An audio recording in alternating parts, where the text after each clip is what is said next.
There's so many hallucinations for those scouts when there's really only 5 scouts. It looks like he's got 12 or 16. Those Valkyries come in though and wipe them out. Not even 3 seconds passes as all of them are just shot right out of the sky. Great micro and macro by Szar's part. Again, he puts those tanks out there, starts saturating the ground with fire again, and Zealots are the answer now to Ancient's predicament. The Zealots run around those tanks, not doing a whole lot of smart things, especially because they did run into those huge minefields. So Ancient One sending out hallucinations and very few real units to do the job that shouldn't be left up to battlecruisers. He lost basically every single one of his Zealots in these rushes, so not a smart, a horribly, if I may say, stupid move by Ancient One. His use of hallucinations is pretty great, especially getting a lot of those mines out of the way, but for the most part, he's not using his units to the full potential. We still have yet to see any Dragoons as his air defense. He's sticking primarily with cannons and Zealots, and his High Templars even aren't doing him any good whatsoever. So we are going to see some pretty interesting moves by both players. As far as we can see, Terran still has the whole map. He's just controlling and containing Ancient One, and that's not the place you want to be. You want to be containing your opponent. You want to be going out and making sure they don't move. You want to have them where you want them, or else it can be a very, very bad game for you. Regardless of how many cannons he has up, battlecruisers just simply don't fall to cannon fire as much, and especially when you have tanks doing your bidding as Szar does here, it's really a bad move to have turrets everywhere, or excuse me, photon cannons everywhere. But as we can see, one lone tank trying to convert and turn the tables of war. As we can see, a Zealot rush, mostly made of hallucinations, tries to harass Terran, but not a very good idea. We see a Dark Archon.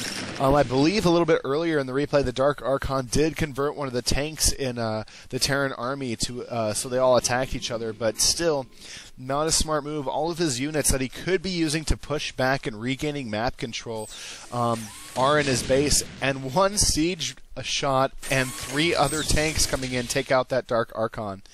So vengeance was had by the tanks. As we can see, the tanks are pretty content on doing some harassment to those cannons. Again, Ancient is forced to respond, but he doesn't do it in the conventional way. In fact, he sends out Corsairs and only a few scouts. Most of them are hallucinations. Or actually, excuse me, one is... Nope, there we go. The rest of those hallucinations come in. And the Valkyries simply take out everything in the air without so much as a break or a pause. So it was a very prejudiced move with the Valkyries. As we can see, those tanks are just sitting there. He has more coming in. He's pumping out 3 at a time. So Szar is not hurting for resources as bad as you might think. He's got 1, 2, 3 expansions. The third one currently not working. So I'm wondering what he's focusing on. He might be focusing on the micro and the macro of his units. So he's got those 3, 6, 7 tanks. And he's pretty intent on just giving Ancient One hell in the form of tank barrage. So,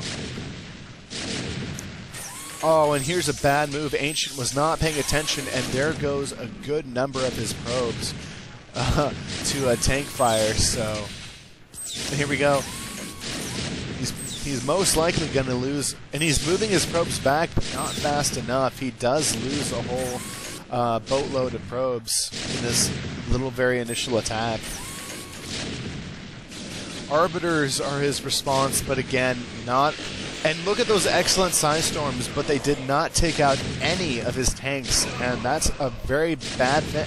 And there it goes, a second and a third Psystorm do take out a few tanks, 3 to be exact. Those tanks move forward, however, and just keep harassing. They are putting on the pressure. As we can see, that tank from before did taken out by those probes. Psystorm on the battlecruisers, hardly damaged. Not a very good move unless you've got a lot of Psystorms to deal with a fully upgraded Battlefleet cruiser. or a battle cruiser fleet. Wow, I can't even narrate for. Yeah, it's 21 minutes in. I start losing a lot of my good vocabulary about, I don't know, 5 minutes in. So you might have been hearing me saying the same things over and over. But again, this base is just getting taken out. His natural is getting taken out. Whenever your natural is taken out, it's bad news. That's when you want to GG. Keep your pride up in the air where you can see it. But again, no GG from the Protoss player yet. So yeah, we see those Stargates and those Tribunals and the Cybernetics Core all just get taken out without any mercy. Just those battlecruisers are going in and just taking out anything they think is shiny in Protoss. So they are just kind of sitting there. In the upper right, the Terrans do have him contained again.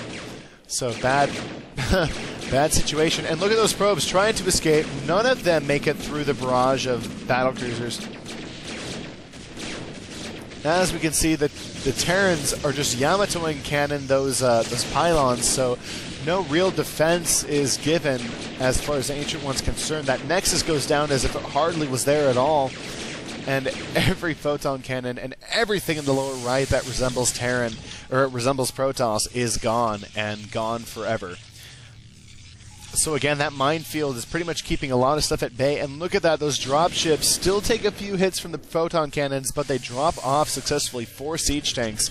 And these 4 siege tanks may give a huge harassment to the Protoss. The Protoss Zealots do manage to give a fight